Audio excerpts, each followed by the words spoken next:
This is Focal Point with Brian Fisher on AFR Talk. Hi, and welcome back to Focal Point AFR Talk. Brian Fisher is my name. Let's start this segment with a couple of phone calls. People call them and waiting patiently. Let's go to Stephen, New Albany, Mississippi. Stephen, welcome to Focal Point with Brian Fisher. What's on your mind? Hey, Brian. Hey, Stephen.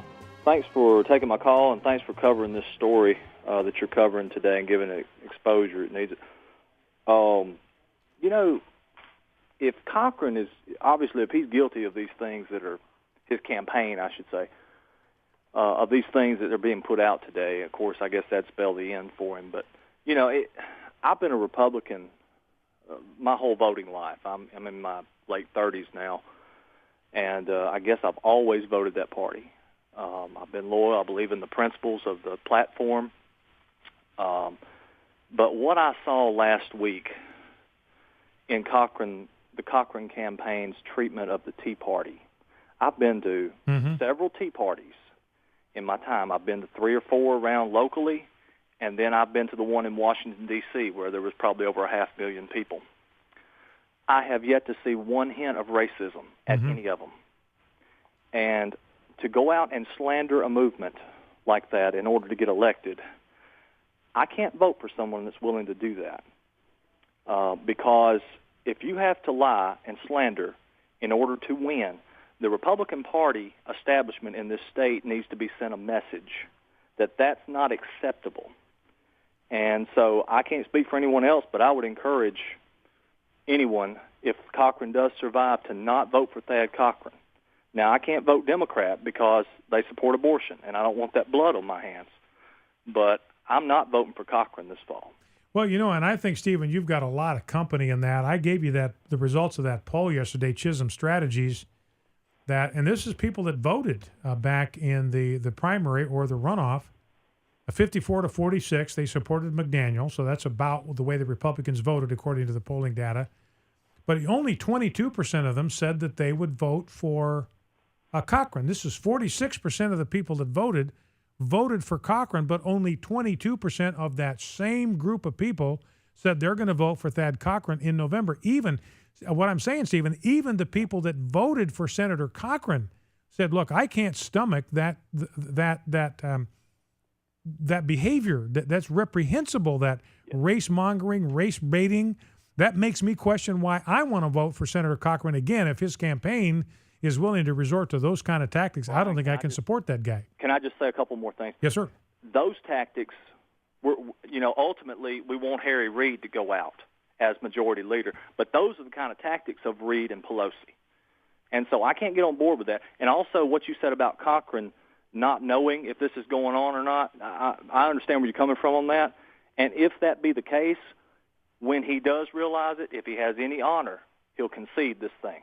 Thanks for taking my call. All right, Stephen, listen, I appreciate that. Thank you for the call. 888-589-8840 is the number.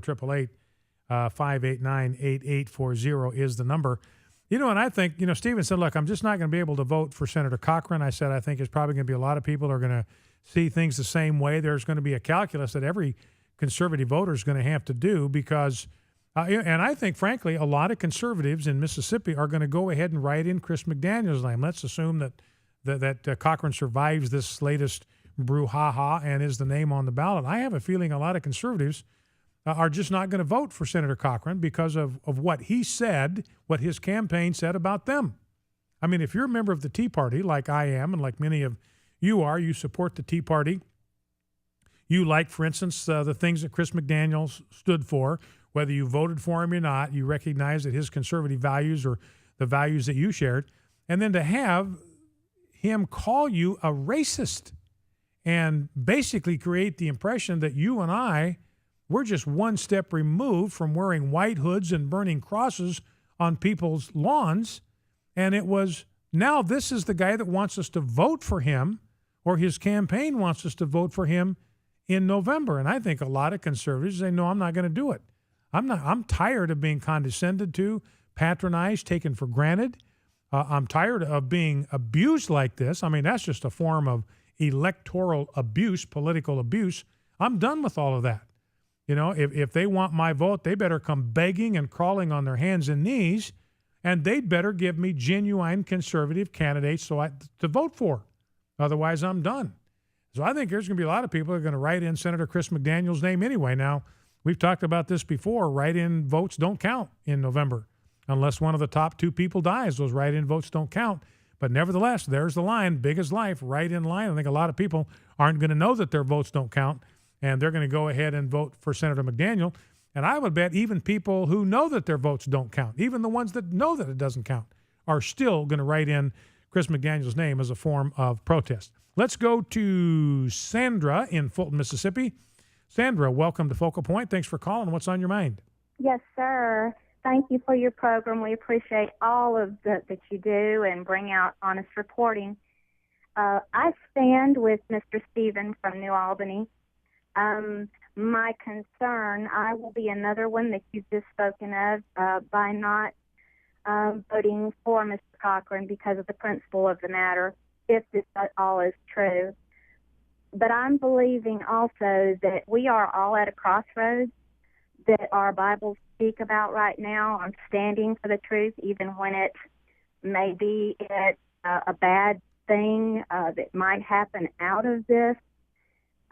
My concern, though, is if we do not vote, as you were saying, and the write-ins do not count, that would go for putting another man in. But are we now going to stand, even though it might be the wrong thing, the outcome in our Senate? Mm-hmm.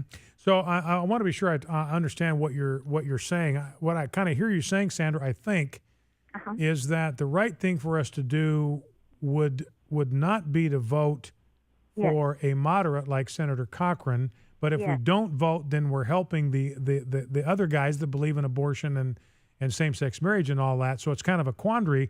But I hear you saying that we ought to stand and do the right thing and not vote for somebody that we can't support. Is that what I hear? Is that the bottom line? Yes, sir. No matter, because we are told that it will be coming to this in the end anyway, on our crossroads. You know, what stand will we take, Jeremiah? Yeah. You know, we're at crossroads. Well, you know, and right in saying that. Yeah, am I right? And I tell you, Sandra, and I think, I think a lot of people agree with exactly what you're saying. You know, we've seen this dynamic for a long time where the ruling class Republicans have taken us for granted. They've patronized us. They've treated us like children. They have disparaged us. They've ridiculed us. They've mocked us. Mitch McConnell said at the beginning of the primary season, we are going to destroy the Tea Party. They spent $23 million, Sandra, attacking us, attacking the Tea Party, trying to destroy the Tea Party, trying to defeat every Tea Party challenger on the face of the globe. And, you know, at some point, the people that continually have a thumb stuck in their eye, continue to get punched in the face, are just going to decide, look, I'm tired of being abused. I'm not going to vote for your guy just because he's got the right letter by his name. I'm done with that. If you give me a candidate that's not a genuine conservative, I'm not voting for him. I'm done with that kind of courtesy vote. So I'm just not even going to vote, or I will write in the name of a candidate that does reflect my values, maybe a candidate that you destroyed with part of your $23 million. And again, you know, I don't think we do that to teach the Republican Party a lesson. I don't think they can be taught. I mean, it's clear they cannot be taught. So you just do it because it's the right thing to do. You can walk out of the polling place with a clear conscience. You know, I've had a lot of people telling me this over the time that they've already done this. They've already been voting for the candidate of their choice, regardless of whether he's represents one of the major political parties or not, and that their conscience is clear when they walk out of there. They know they voted for a guy that's going to lose, but their consciences are clear that they voted for the guy that best represents their values. And the reality is, you know, if enough people begin to do that, you know, if enough people begin to do that, you know, it can start to make a difference. I think it'd be kind of an amazing thing. Well, you know, we'll never know because nobody's going to count up the votes, but you know, how many write-in votes Chris McDaniel would get in November if things stay the way they are? It might be kind of an amazing figure, you know, and we'll have some idea if the vote totals are down significantly from the last senatorial election. You got to figure a lot of those are write-in votes for McDaniel that nobody logged, nobody counted. All right, thank you, Sandra. Great call. Let's go to John, South Oklahoma. John, welcome. What's on your mind? Yes. Yes, sir. Go right ahead. I look at the aspect that our politicians now are, and I won't say every one of them, but I'll say the bulk of them are not in politics to be able to serve the nation as our forefathers set that up to be. They're in politics to make a living. They're professional politicians at this point, and they've quit serving the people. They serve themselves at that point. That's why, like you mentioned earlier in the program, when the lobbyists are trying to get their vote, that's why it's so easy to sell. It seems like to me that's why they're getting into the politics game, is to make money, not to be servants. Mm-hmm. And see, the idea, John, is if you do the bidding of these lobbyists, you will support their legislation, help their industry, then there might be a job for you when you retire from Congress. So they're always looking ahead. I need to make decisions, cast votes that are going to feather my nest when I head toward retirement, so I can get a cushy lobbying job and do the same thing to the next generation. That's my point. They're not in it to serve the nation, though. They're in it to serve their own benefit. Right. And I think until we and I know it's our responsibility to vote. I understand that aspect of it, and I think that's totally true. I'm not really even sure that the idea of a party system is a good idea any longer, because you go in and you can vote Democrat, and that's all you can vote. You really don't have the options to open up past that point. Yeah.